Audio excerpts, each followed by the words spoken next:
Hello friends, जैसे कि हमने प्रीवियस टॉपिक में एक्सरसाइज प्रैक्टिस सेट 1.2 देखी थी, वैसे ही हम आज टॉपिक देखने जा रहे हैं Venn diagram and subset. Venn diagram मतलब क्या है? The diagram representing sets are called Venn diagram.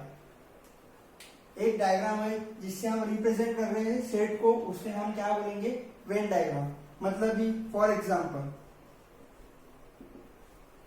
ए ले लिया मैंने 2 3 4 5। सो वे 2 3 4 5 ये हो गया diagram, sorry Venn diagram of A. एक और एग्जांपल ले लेते बी 1 3 5 7 9 11। इसे भी हम वेन डायग्राम में कर सकते हैं। 1 3 5 7 9 11 और ये हो गया बी। ये क्या हो गया हमारा? Venn diagram. ये हो गया बी का, बी सेट का, ये हो गया ए सेट का। मतलब ये क्या? The diagram representing sets are called Venn diagram. एक सेट है, उसे हम डायग्रामेटिक रिप्रेजेंट कर रहे हैं, उसे हम क्या बोलेंगे? Venn diagram. अब नेक्स्ट कंसेप्ट पे आते हैं, दैट इज सबसेट। सबसेट मतलब क्या? If A and B are two set, A and B दो सेट है, such that every element of set B is an element of set A। मतलब ही क्या? जितने भी एलिमेंट सेट B के पूरे सेट A में रहेंगे, then set B is said to be subset of set A। Example से देखते हैं।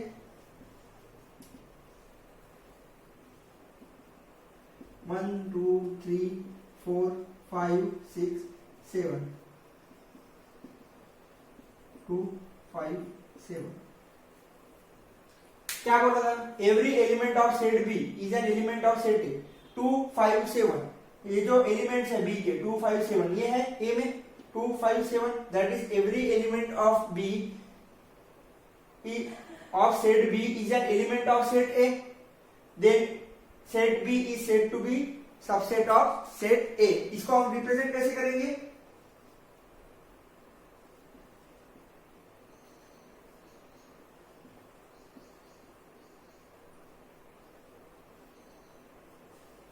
ये हो गया सबसेट का symbol. Set B is subset of set A. अब डायग्रामेटिकली करना है तो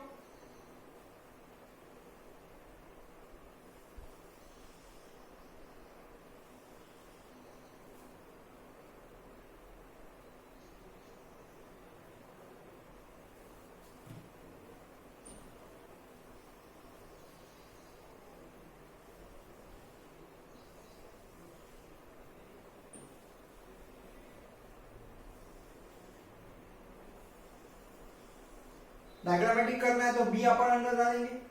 2 5 7 इसको नाम दे दो बी। अब बाहर बचे कौन से? 1 3 4 6। सो ये क्या हो जाएगा? ए। ये हो गया, that is B subset of A. Subset का मीनिंग क्या हो गया? मतलब एक के एलिमेंट दूसरे के सेट के एलिमेंट में रहे तो उसे हम सबसेट बोलेंगे। जैसे कि यहाँ पे बी है 2 5 7, ये भी पूरी सेम एलिमेंट ए में है, मतलब B is subset of A. Universal set. Universal set मतलब क्या? A suitably chosen non empty set of which all the sets under consideration are subset of that set is called universal set. मतलब ही क्या? एक suitably chosen non empty set है। मतलब non empty set मतलब उसमें कुछ ना कुछ एलिमेंट्स है। Of which all the sets under consideration मतलब सभी सेट अंडर कंसिडरेशन रहेंगे are the subset of that set, and सभी सबसेट रहेंगे वो सेट के, उसी को हम क्या बोलेंगे? Universal set. एग्जांपल में देखेंगे हम, it is denoted by capital you. Capital you से ये डिनोट होता है। फॉर एग्जाम्पल हमने कैपिटल यू ले लिया। 1 2 3 4 5 6 7 8 9। अगर मैंने ए सेट ले लिया 2 4 6 8 और बी सेट ले लिया 1 3 5 7 9। सो अभी बेसिकली डेफिनेशन के हिसाब से क्या हो गया, A and B are the subset of U. क्यों? क्योंकि 2 4 6 सेट यूनिवर्सल सेट में है, 1 3 5 7 9 आल्सो यूनिवर्सल सेट में है, मतलब A is subset of U, B is also subset of U, इसीलिए इसी को यूनिवर्सल सेट बोला गया है। यूनिवर्सल सेट मतलब सभी एलिमेंट्स यूनिवर्सल सेट में रहेंगे। अगर वेन डायग्राम के हिसाब से देखेंगे तो